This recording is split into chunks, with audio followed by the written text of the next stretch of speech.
walking down the driveway yet again. This time to show the finished product before concrete goes on, and that's supposed to happen early next week.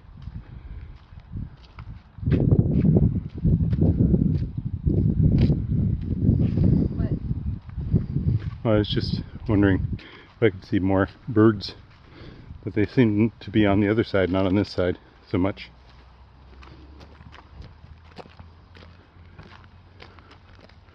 So now you can start to see the shape of the house.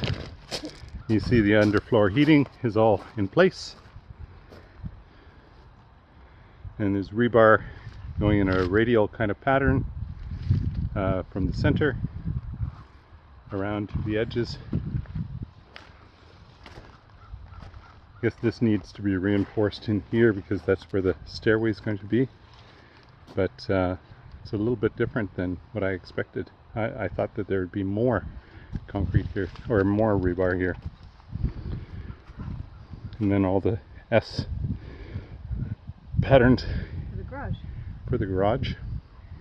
So the garage, so that section back there, the little bump out, is the cold storage area. Well, behind the and you can see there. the doorway there. That's the darker area. And then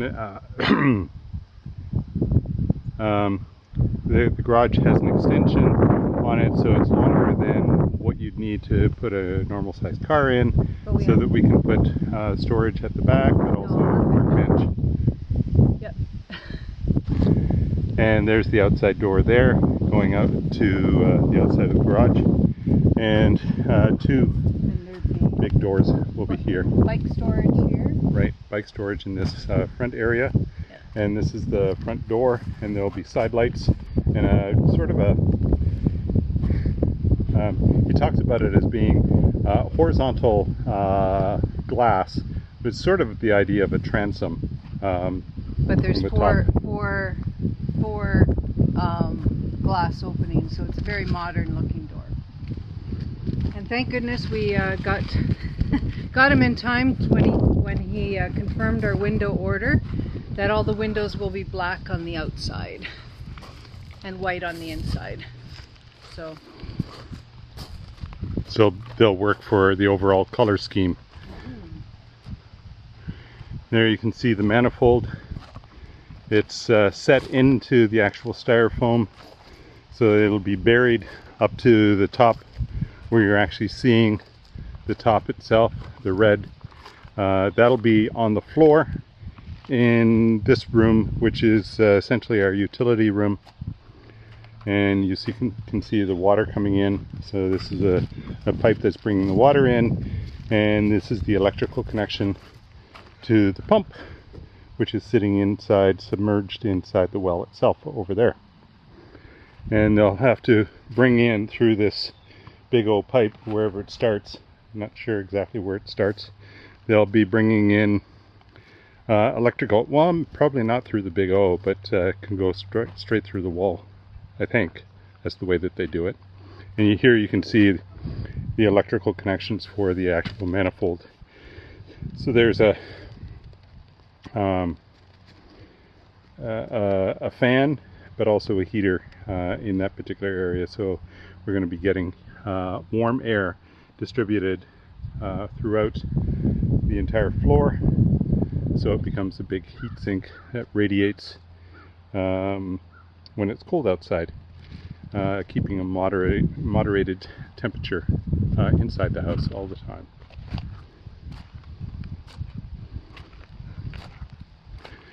And here's the back side. So this is going to be my office on the ground floor. And here you'll see the piping, main stack, which has the orange top on it, and then the water, and that's the toilet there. It's even marked WC, Trish.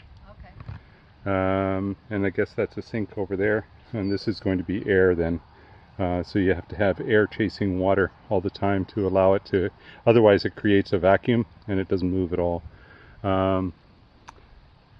So there's a drain in the floor that we had put in just at the last minute last week, because we didn't have a drain in the area over there. That's the laundry room.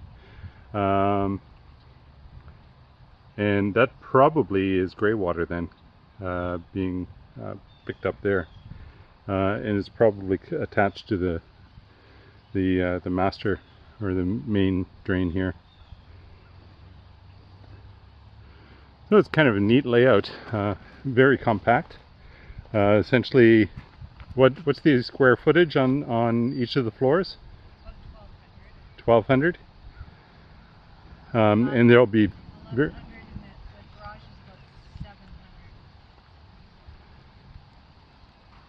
So we'll end up with